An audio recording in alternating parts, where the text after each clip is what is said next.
Hi everyone. React JS की series के अंदर अभी तक हम लोगों ने बहुत सारे रिएक्ट के हुक्स को यूज़ करके देखा है। और अगर आप चाहते हो तो रिएक्ट जेएस में खुद के हुक्स भी बना सकते हो।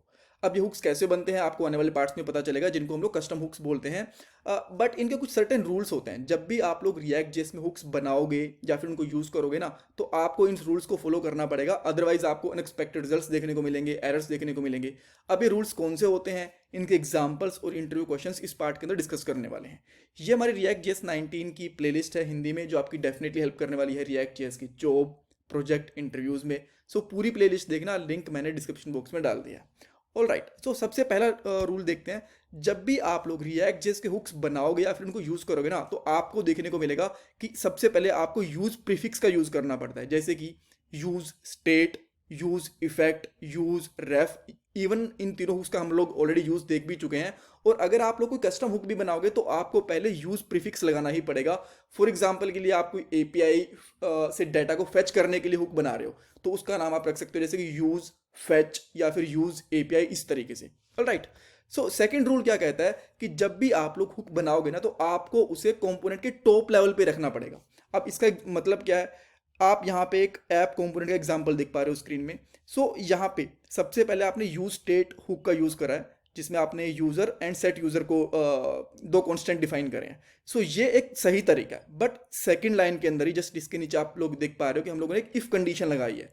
अगर आप लोग ये इफ कंडीशन लगा के इसके अंदर इस तरीके से हुक्स बनाओगे ना, तो वो एक सही तरीका नहीं है। बिकॉज वहां पे ना जो उसका स्कोप है वो उसका लोकल ही बनेगा, उसका ग्लोबल स्कोप नहीं बनेगा कॉन्स्टेंट का। यहाँ पे आप देख पा रहे हो।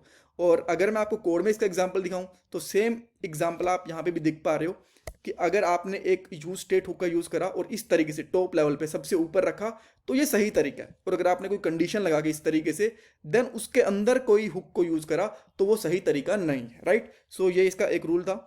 देन इसके अलावा कुछ ऐसे और भी रूल्स हैं जो आपको अवॉइड करने चाहिए। जैसे कि कुछ ऐसी और कंडीशंस होती हैं जो आपको अवॉइड करनी चाहिए, जैसे कि आपको लूप्स के अंदर कभी भी हुक्स का यूज नहीं करना चाहिए।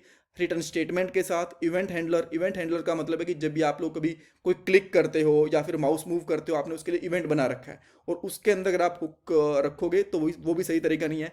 क्लास कंपोनेंट्स के अंदर आप लोग कभी भी हुक्स का यूज नहीं करोगे, हमेशा फंक्शनल कंपोनेंट के अंदर ही करोगे। कभी ट्राई, कैच, फाइनली ऐसे ब्लॉक्स बनाते हो, उनके अंदर भी आपको हुक्स का यूज नहीं करना चाहिए। देन कुछ ऐसी चीजें जहां पे आपको हुक्स का यूज करना चाहिए, जहां पे आप डेफिनेटली कर सकते हो। पहली चीज, जब भी आप लोग फंक्शनल कंपोनेंट बनाओगे डेफिनेटली उसके अंदर आप हुक्स का यूज कर सकते हो, because hooks basically functional components के लिए ही बनाए गए थे। सेकंड चीज, अगर आप लोग कोई कस्टम हुक भी बनाते हो ना, तो उसके अंदर भी एक हुक रख सकते हो, बिकॉज कस्टम हुक्स होते हैं वो भी एक तरीके से आप कह सकते हो कंपोनेंट्स ही होते हैं। राइट, सो एक कस्टम हुक के अंदर आप लोग दूसरा कस्टम हुक या फिर एक नॉर्मल प्री डिफाइंड हुक है उनको यूज कर सकते हो। हाँ, एक चीज है, बहुत बार हम लोग बोलते हैं कि जो रिएक्ट के फंक्शंस होते हैं ना, जो रिएक्ट के कंपोनेंट्स होते हैं वो एक जावास्क्रिप्ट के फंक्शंस ही होते हैं।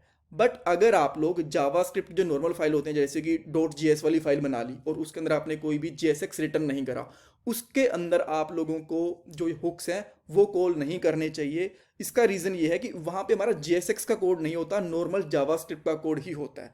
तो आपको रिएक्ट के जो फंक्शनल कंपोनेंट्स होते हैं उनके अंदर तो हुक्स यूज़ करने चाहिए, बट जो रेगुलर जावास्क्रिप्ट के फंक्शंस होते हैं उनके अंदर आपको हुक्स यूज नहीं करने चाहिए।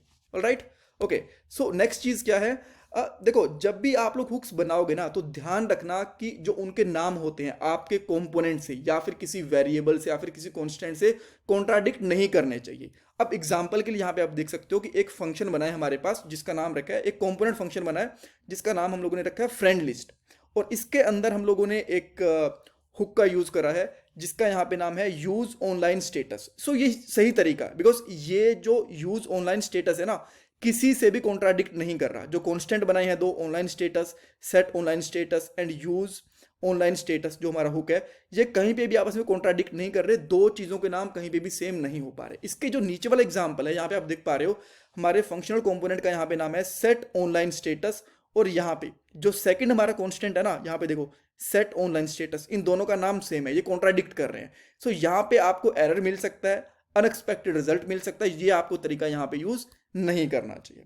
ऑल राइट, सो लास्ट में एक इंटरव्यू क्वेश्चन पूछा जा सकता है आपसे कि क्या हम लोग जब कस्टम हुक्स बनाते हैं उनके अंदर प्री डिफाइंड हुक्स को यूज कर सकते हैं। प्री डिफाइंड हुक्स कौन से होते हैं, जो रिएक्ट के अंदर पहले से बने हुए हैं, जैसे कि यूज स्टेट, यूज रेफ, यूज कॉन्टेक्स्ट, यूज इफेक्ट, क्या ऐसी हुक्स को हम लोग कस्टम हुक्स के अंदर यूज कर सकते हैं? इसका आंसर है हाँ, डेफिनेटली कर सकते हो।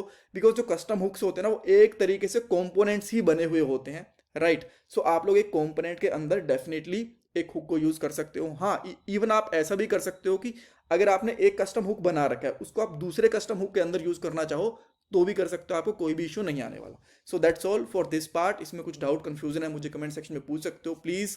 लाइक सब्सक्राइब कमेंट से मुझे सपोर्ट करना। ये मेरा जी पे और पे टेम्पो डोनेशन नंबर है। Thanks guys.